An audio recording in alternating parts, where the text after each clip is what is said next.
Hello, everybody. It's Monday. Spooky Tales Monday.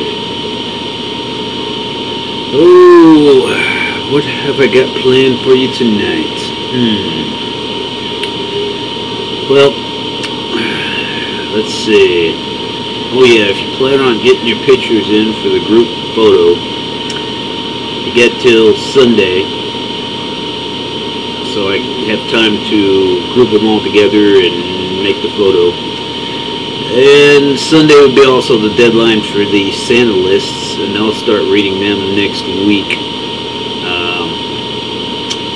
Other than that, let's see. I guess it's time for some spooky tales from Rhode Island.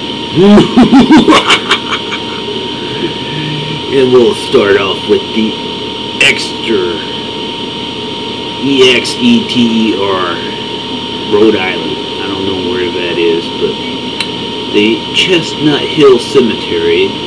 A young girl, Mercy Brown, died on January 18th, 1892. Her father later dug up her body, thinking that she had become a vampire. With local help, they removed her body, and the medical doctor drained her organs of the remaining blood.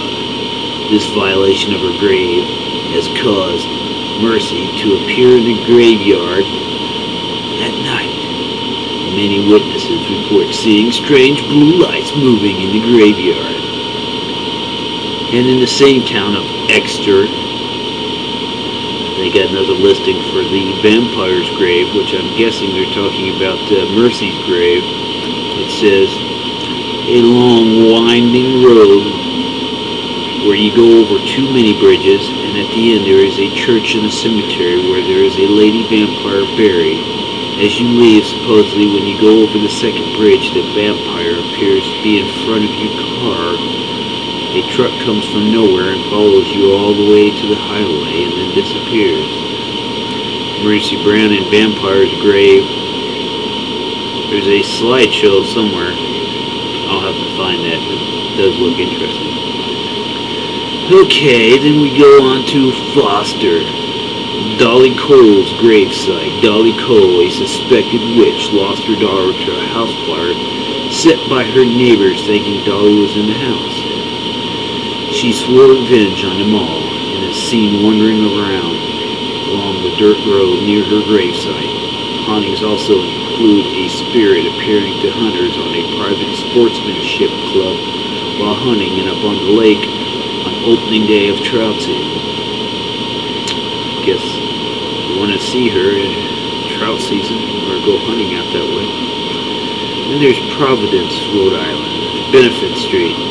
Historic Benefit Street, which is with its historic homes, is said to be the most haunted location in Rhode Island. There have been numerous sightings along this street. One in particular is a house. A horse-drawn carriage seen by several people over the years. There's also been sightings of an old woman in the attic window of one of the historic homes that line this street. There's even been reference to the spirit of Edgar Allan Poe walking the streets of this area during the early morning hours. Apparently, Poe had been dating a woman from this area before his death. I wonder if her name was Lenore. Makes you wonder. Then there is South Kingston, the Great Swamp. This was a place of a massacre that took place during the colonial era. There was a battle between the colonialists and the Indians. This was called a massacre because the Indians were not prepared against this advanced weaponry of the colonialists.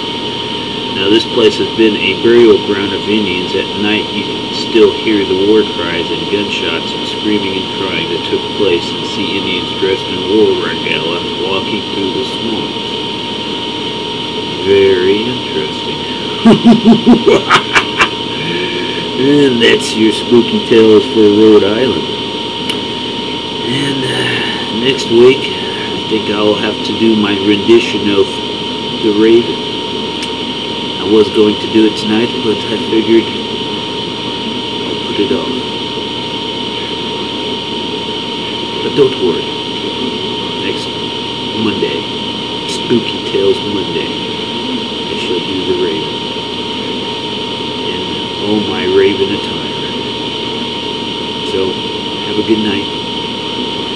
May all your dreams be spooky.